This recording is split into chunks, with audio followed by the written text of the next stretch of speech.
So, the great Lord Tywin Lannister, I expected a throne room, golden lions, the usual trappings of power. Instead, I find you in this. Thrones are for display. Real power needs no decoration, though I admit meeting the legendary Kratos is unexpected. A god who became a man, then a father. An interesting transformation. Most men struggle with just one of those roles. Most men don't have the luxury of starting over. Though I hear you had your own struggles with fatherhood. 3 children, 3 different outcomes. That must weigh on a man, even one as composed as yourself. Fatherhood is the most complex form of leadership. Each child requires different approaches, different lessons. Your own journey with Atreus, hiding your true nature from him for years, suggests you understand the burden of protecting children from uncomfortable truths. How did that work out for you? He learned the truth eventually. All children do. But I waited until he was ready to understand it, not ready to use it as a weapon. A father shapes his children through his actions, not his expectations. When did you decide Tyrion was your enemy instead of your son? Tyrion was never my enemy. He was my greatest disappointment. Brilliant mind, sharp wit, but he chose to waste his gifts on wine and whores instead of serving his family. Your Atreus questions your every decision. How do you handle a child who thinks he knows better than his father? I listen to him. Then I guide him toward better choices. Atreus questions me because I taught him to think for himself. When the time came to fight for our lives, he stood beside me. A father's job is to earn his child's loyalty, not demand it through fear. Fear has its place in a father's toolkit. The world is dangerous, and children who don't understand consequences become casualties. You speak of earning loyalty, but what happens when your child's choices put the entire family at risk? Do you coddle them, or do you make the hard decisions?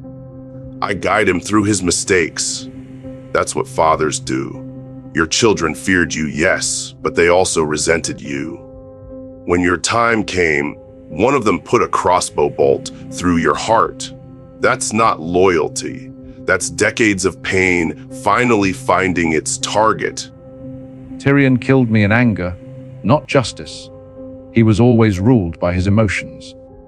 But your honesty about your past. When Atreus learned what you'd done to your first family, did he thank you for the truth? Or did he lose faith in everything you'd taught him? I lost faith, yes, but I earned it back through my actions, not my words. That's the difference between us. When I failed, I changed. When you failed, you doubled down. Look at Batman and Robin. Even when the boy rebels, the mentor guides him back. A father must sometimes bend or risk breaking what he loves most. Bending can be mistaken for weakness. Consider Ned Stark. Devoted father, honorable man, taught his children pretty songs about justice. His noble methods got him a headsman's axe. Sometimes harshness keeps children alive when love fails them. Was I wrong to prepare my children for a harsh world? You prepared them for your world, not theirs. Ned's children survived because he taught them strength and honor. Your lessons created Joffrey, a cruel boy who brought nothing but shame to your name. When I failed as a father, I learned from it. Why could you never see your part in their pain? It taught him that even gods can fall. That strength isn't about never losing, it's about getting back up. You never let your children see you vulnerable. Never let them know the man behind the Lord. How can children love what they're not allowed to understand? Joffrey was Robert's son, not mine, though I tried to guide him. But tell me about Thor. When he beat you bloody in front of your son, what lesson did that teach Atreus about his father's strength? Sometimes children must see their fathers fail to understand the cost of defiance. Hard lessons, yes, but I got the chance to learn better ones. Your grandson Tommen, gentle boy, tried to be good. If you'd lived to guide him with patience instead of fear, maybe he wouldn't have needed to throw himself from that window. Sometimes the gentlest child needs the gentlest hand. Vulnerability invites attack. My father was weak, mocked by lesser lords, nearly destroyed our house through sentiment. I swore my children would never suffer that humiliation. Perhaps we both learned hard lessons from our fathers. You from divine wrath, me from mortal weakness. Mortal children need love first, lessons second. I teach Atreus to choose his battles. You taught your children to fight yours. A father should prepare his children for their own wars, not recruit them for his own. Tommen's gentleness made him prey to every schemer in King's Landing.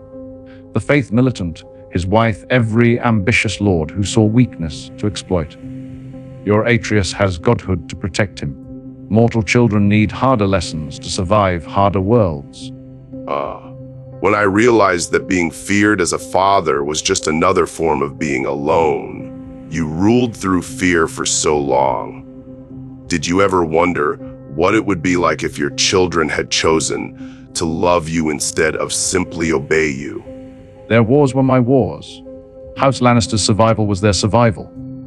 Though I confess, watching you with Atreus, the patience you showed, the way you listened to him, there's wisdom in that approach. When did you realize that fear was not the only way to command respect?